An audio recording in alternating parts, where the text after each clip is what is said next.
नमस्कार मित्रों, आज मैं एक बात बताना चाहूँगा कि जो 3 फेस ट्रांसफार्मर होता है, जो स्टेप डाउन होता है, जिसको हम कह सकते हैं कि ये हाई वोल्टेज को घरों में देने लायक वोल्टेज जो बना करके ट्रांसफार्मर देता है, उस स्टेप डाउन ट्रांसफार्मर का मतलब जो भी स्टेप डाउन ट्रांसफार्मर है, जैसे कि 33,000 वोल्ट को 11,000 वोल्ट में कन्वर्ट करना, 66,000 वोल्ट को 33,000 वोल्ट में कन्वर्ट करना, तो ये जो वोल्टेज को कम करने वाला जो होता है ट्रांसफार्मर, इसके कनेक्शन किस प्रकार से होते हैं। तो उसके कनेक्शन किस प्रकार से होते हैं तो इसको मैं बताना चाहूँगा। इसके कनेक्शन 2 प्रकार से होते हैं। एक होता है डेल्टा कनेक्शन, डेल्टा कनेक्शन होता है, और एक होता है स्टार कनेक्शन।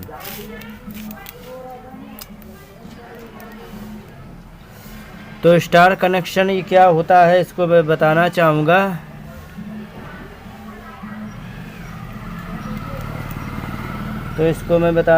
ये क्या होता है।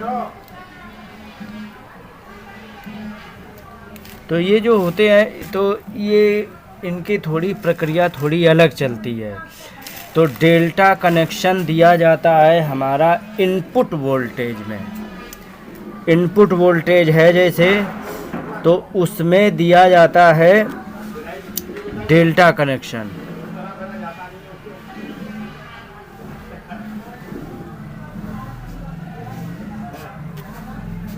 जैसे कि एक पॉइंट ये ले लो, एक पॉइंट ये ले लो और एक पॉइंट ये ले लिया। अब इसकी कॉइल किस प्रकार से जाएगी।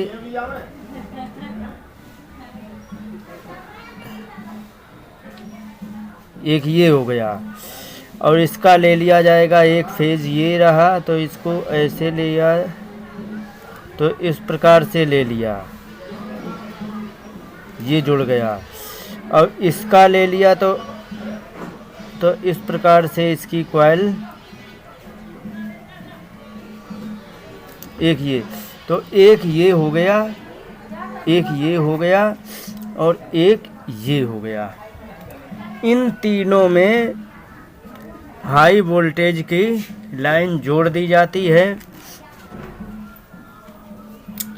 आर मान लो और एक ये वाई मान लो और ये बी मान लो। आर वाई बी इसको कहते हैं। आर वाई बी का मतलब होता है रेड, येलो, येलो माने पीला और बी माने ब्लू नीला। तो ये हो जाता है। तो इस प्रकार से कनेक्शन होता है। अब मैं आता हूँ जो इससे ये होता है हाई वोल्टेज की। अब उससे जो कम करके जो वोल्टेज की बनाई जाती, तो उसका कनेक्शन किस प्रकार से होता है। तो उसका कनेक्शन कुछ इस प्रकार से होता है। एक ये ले लिया और इसको ऐसे ऐसे करके एक ये लाइन दे दी, एक ये ले लिया और इसको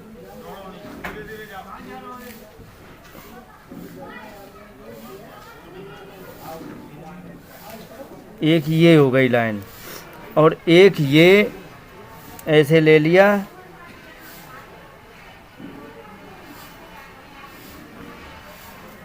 तो एक ये हो गया, ये हो जाता है।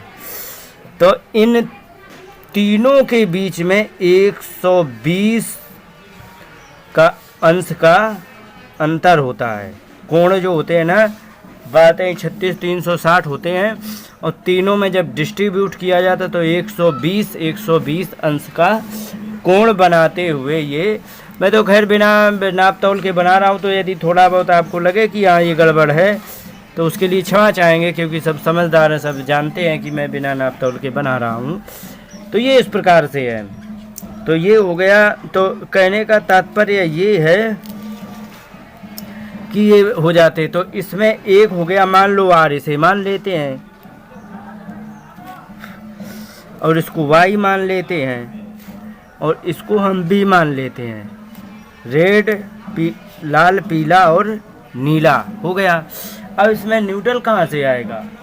तो इसमें न्यूट्रल दिया जाता है, तो न्यूट्रल का ये n लिख देते हैं और एक वायर ये ले लिया, ये जो तीनों का जुड़ा हुआ है, तो यहाँ से इसका वायर ले करके और ये वाला न्यूट्रल हो जाता है।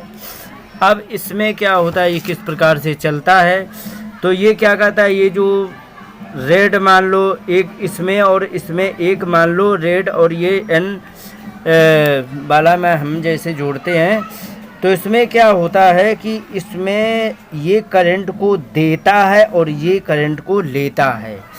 तो कहने का मतलब आपने एक अनुभव किया होगा, एक मैं यहाँ डाउट और क्लियर कर दें कि अगर जो हम एक तार को छू लें और तख़त पे चढ़े हों, तख़त पे चढ़े होना ज़रूरी है, तख़त के चढ़े होने का मतलब है लगभग 1 फुट की ऊंचाई। तो हम मान लीजिए इसे हमने छू लिया, तो क्या हो जाता है कि वो हमें करंट नहीं मारता है, और इसको चाहे तख़त पे हो चाहे बिना तख़त के हो, इसमें करंट नहीं मारता है। तो ऐसा क्यों है कि इसमें नीचे खड़े होकर के इसमें करंट मार देता है, इसमें नीचे खड़े होकर करंट नहीं मारता, और इसमें ऊपर खड़े होकर के करंट क्यों नहीं मारता। इन सभी डाउट को क्लियर करते हुए आज मैं एक बात बताना चाहूँगा कि अगर जो कोई व्यक्ति मान लो इसमें से कोई एक तार छू लेता है इन तीनों में से और ऊंचे पर है, तो करंट मारने का क्या होता है कि करंट तभी मारता है जब सर्किट को एक रास्ता मिलता है। जैसे आपने यहाँ से एक बल्ब ले लिया, यहाँ से ले लिया और ये ऐसे करके, और ये ऐसे करके ये आपका ये बन गया।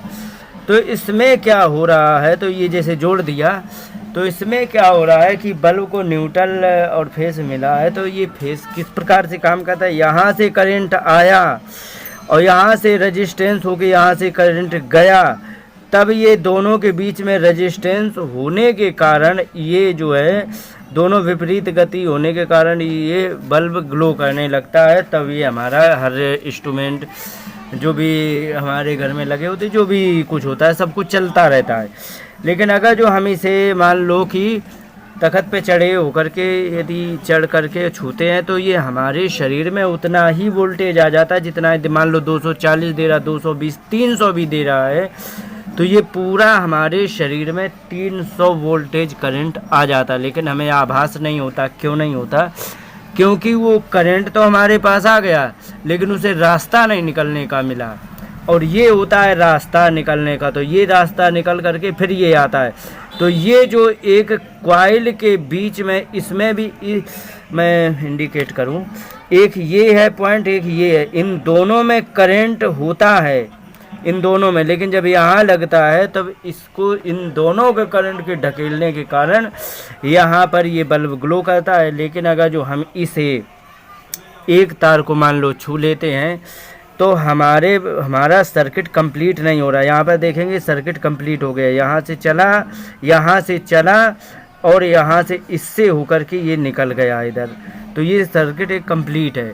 लेकिन अगर जो हम इसे छू लेंगे तख़त पे चढ़ के, तो ये हमारे पे सर्किट कंप्लीट नहीं हो रहा। लेकिन नीचे यदि हम जाते हैं तो ये वाला काम और ग्राउंड वाला, चूँकि वहाँ पर ट्रांसफार्मर में इसको लेकर के ग्राउंड से भी जोड़ देते हैं, तो हमारा ये यहाँ से और ग्राउंड ये सब जुड़ा होता है। तो जुड़े होने के कारण सर्किट कंप्लीट होते ही हमें करंट लग जाता है। लेकिन अगर जो ऊंचे पे चढ़ जाते हैं तो फिर इसमें करंट नहीं लगता है। अब आती बात ये है कि ऊंचे पे चढ़ के, लेकिन नीचे होंगे तो करंट मार देगा, क्योंकि चप्पल में इतनी सीलन रहती है कि वो ज़मीन से कनेक्ट हो ही जाती है और करंट मार भी देती है। अब आती बात ये कि इसमें करंट क्यों नहीं मारता है नीचे खड़े होकर के, तो इसका रीज़न मैं बता दूं। तो ये जो फेज होते हैं, तो फेज क्या करते हैं, करंट को ढकेलते हैं आगे को, ये ढकेलते हैं आगे को, और ये अपने में लेता है करंट। तो जैसे हम खड़े हैं तो इसने करंट ढकेल दिया, तो हम नीचे यदि खड़े तो इसने क्या किया, ढकेलने से करंट और नीचे की तरफ फ्लो कर दिया। तो हमारे शरीर के माध्यम से इसका सर्किट कंप्लीट हो गया तो हमें वो झटका महसूस होता है, लेकिन इसको छूने से क्यों नहीं होता है?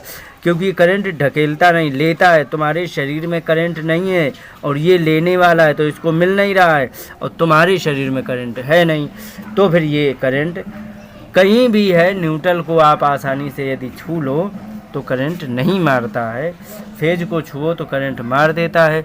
बस यही होता है ये बड़े ट्रांसफार्मर का कनेक्शन। और उसमें होता क्या है, उसमें इसके बारे में कभी और बताऊंगा, किस प्रकार से इसका डिज़ाइन होता है बड़े ट्रांसफार्मर का, उसके बारे में मैं बाद में बताऊंगा। इन्हीं शब्दों के साथ बात को विराम देते हुए नमस्कार, जय हिंद।